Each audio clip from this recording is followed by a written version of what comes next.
Party Governor West Bengal, Dr. Parth Chatterjee, Minister in charge, School Education, Higher Education and Parliamentary Affairs, Government of West Bengal, Janindra Mitra, Bharat Law, former Additional Solicitor General of India, Sri Jans Mitra, Bharat Law, Advocate General of West Bengal, Professor Vibhas Choudhury, Secretary, Presidency, Alumni Association, Professor Anuradha Lohia, Chief Petro, Presidency, Alumni Association and Vice Chancellor, Presidency University, distinguished faculty members, students, staff, distinguished guests, ladies and gentlemen. It's indeed a proud privilege for me to be amidst you on this happy occasion to celebrate the 200th Foundation Day of this iconic institution. I extend my congratulations to all the members of the staff, the students, the administrators of the Institute, and the members of the Alumni Association. Presidency College and this campus over the last 2 centuries has indeed given birth to and nurtured generations of students who went on to influence the change the country saw over the last 200 years. Distinguished participants, faculty members, dear students, what is most remarkable is that the institution, which was established primarily to address the lower bureaucracy of the colonial rulers, went on not only to question and reform everything archaic, but also emerged as the hotbed of anti-colonial ideas, principles, and actions. This itself speaks volumes about the course it undertook.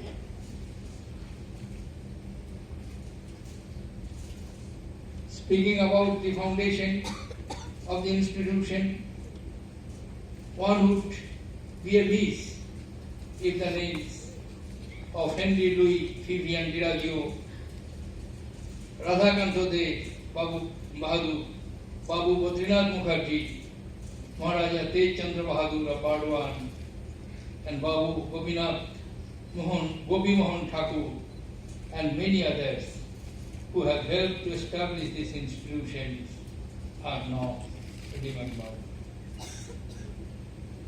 Established as a place for liberal, scientific and secular education, based on Western ideas of nationalism, this institution became the institution as well as intellectual manifestations of the Bengali Renaissance, which spread all over India. And progressively, indeed, the Indian Renaissance that finally provided the ideological motives of the Indian nation state. Friends, although Presidency continuously upheld academic excellence, its most outstanding trait by its ability to question, discuss and debate every established dogma, be it socio-religious beliefs, political construct of ideological tenets. Presidency as an institution always dwelt upon the thesis and the antithesis before arriving at the synthesis that suited the nation the most. As a great institution of modern world, Presidency's biggest achievement to my mind has been its ability to inculcate a love for learning By learning, I refer to not just learning that is contained in the textbooks or which are prescribed for the syllabus and preparing for the examination, but knowledge that is acquired by plunging into the depths of the subjects. Distinguished guests, ladies and gentlemen, it is this tireless pursuit of knowledge which was inspired by faculty such as Jagdish Chandra Bose, Prafulla Chandra Ray, P.C. Mahalanobish, Dr. Prafulla Chandra Ghosh, Satyendranath Bose, Meghnad Saha, Sushaman Sarkar, and hosts of others.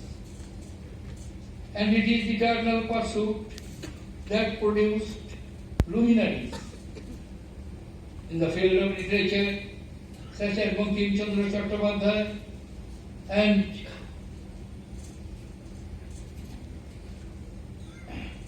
Anandram Borua,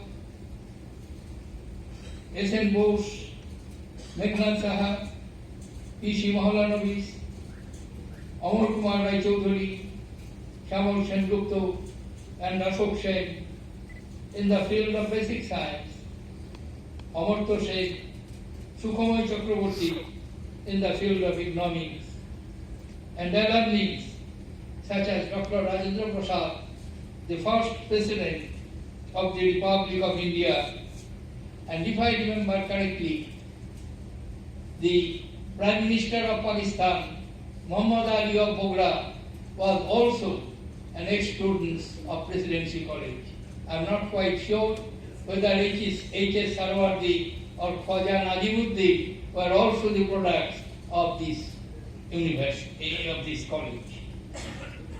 And the first president of Abu Sayyid Chaudhary of Bangladesh was also the product of Presidency College. Friends, distinguished faculty members, students, ladies and gentlemen, as a visitor of 126 central union institutions that include central universities, IITs, NITs, IISERs, SPS, and hosts of other institutions, I have been consistently calling upon the institutions of higher learning to innovate and almost like parrot in every academic congregation, I am expressing my disappointment over some of the developments which are taking place in our academic area. There is no doubt our IITs, our NITs are the best technical institutions in the world. While addressing the convocation of one IIT, I asked the director what is the intake and campus recruitment. He said, sir, 100% plus, because they want more. But then I asked, what is your ranking in the first 200 world-class institutions? He said, no place. That struck my mind. What purpose we are serving by selling our top brains to the multinational organizations to promote and advance their sale proceeds? Do we seriously require an IIT graduate to advance the sale proceeds of detergents or soaps or some commercial products like that? Or we should have their talents, energies to be devoted in the laboratories, to engage themselves in innovation, research, doing the basic work. How is it? after 1930, no Indian scholar working in Indian university. I am emphasizing on that. Indian scholars we have. After C.V. Raman, nobody got Nobel Prize in original research work. And that is more than 80 years ago. It is not there in lack of talent. Amartya Sen got it, Hargobind Khurana got it, Chandrasekhar got it, Subramaniam got it, all between 80s and 90s. Everyone are products of Indian universities, either Calcutta University or Madras University or Punjab University. If they can get Nobel Prize working in foreign universities as scholars and teachers, why can't we create that ambience in our country? That is the question which we shall have to answer when we are celebrating the 200th year of this last year's institute. We have built up, no doubt,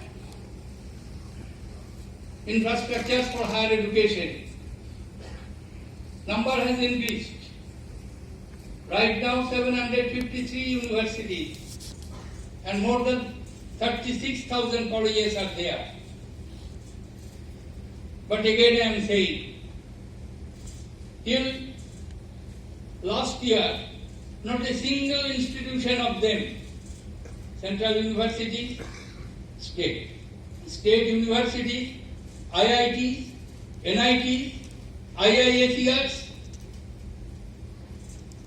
till 2014, none of them got place among the first 200 rated by important rating agencies.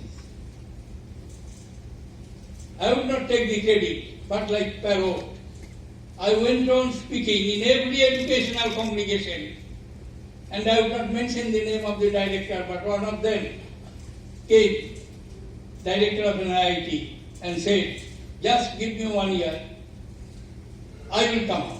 And he came up. He came up and occupied 168th position in 2015. Another occupied 196th position, and one missed by 2 marks. His position was 201. And if he could get 2 marks rating, perhaps he would have come to 199. These points I am trying to make only to highlight that we must emphasize on research, particularly the basic research. Emphasize on innovation. If the numbers are less, I don't mind. But if the quality of the products are such, of course not in terms of money, not in terms of advancing the commercial interests of multilateral companies, but in terms of doing research work, innovation, and fundamental works in Indian institutions, I would like to see that area. I do hope on these important occasions, as I do believe, presidency is just not a simple expression of language or a name. It creates some emotion. It has an emotive connotation, as Shangri-La, Babylon, Hiroshima. When we utter these names, it does not connote merely its geographical existence, but it connotes something else. Presidency, to my mind, connotes something else rather than just an academic institution or a building where the classes are being taken. So that connotation of presidency means advancement, progress, thinking, questioning. The great personality whom we had, of course, as a result of the colonial rule. Otherwise, I do not know whether any Trilogia would have come or any David Hare would have been possible to work in India. They were linked with it, but at the same time, starting from newspaper, starting the liberal thoughts, ideas, philosophies, breaking all prejudices, the students of Presidency College, Hindu schools, they were in the forefront. Just coming from the function of Hindu school, there I mentioned one point, and I read it with very deep interest. In the life of the Madhusudan Datta, Michael Madhusudan, I read somewhere, 3 of them were classmates of the Hindu school, Radhanath Sikdar, Madhusudan, and Dinabandhu Mitra. Radhanath Sikdar got an appointment in the Survey of India office. The office was located in Dehradun. And he did not come to Calcutta for very long time. In between, lot of changes took place, and which struck him first, that their friends were talking among themselves in Bengal, not in English as was the practice in their school days or college days. He was very surprised. And he inquired what Madhu is doing. Madhu means Madhusudan.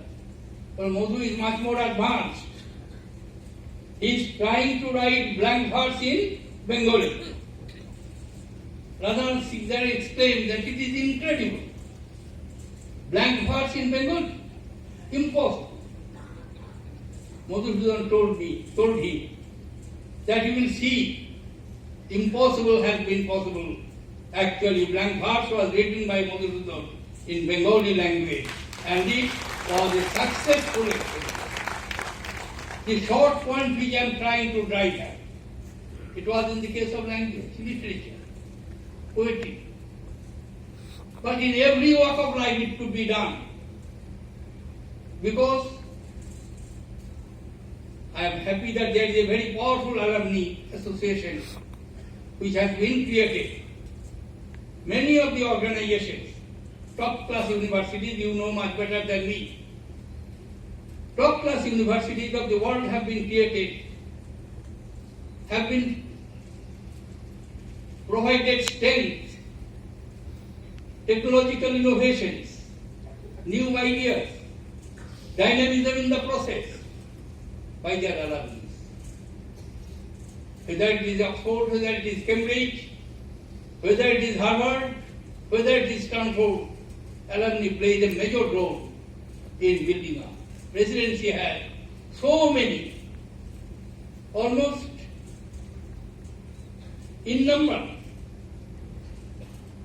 So those, if they contribute, I am not talking in terms of money, I am talking in terms of ideas, I am talking in terms of technology, I am talking in terms of dynamism in the work culture, with which they are accustomed, which they can inject in the system, which I am quite sure will be appropriate.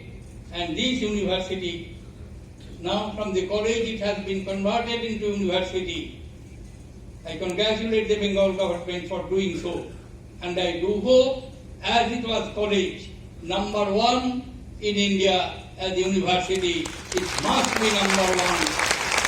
Under no circumstances, even number 2 position, that it has that will, I think, fulfill our cherished desire, which we can take a vow to make it possible on this 200th year of this illustrious institution.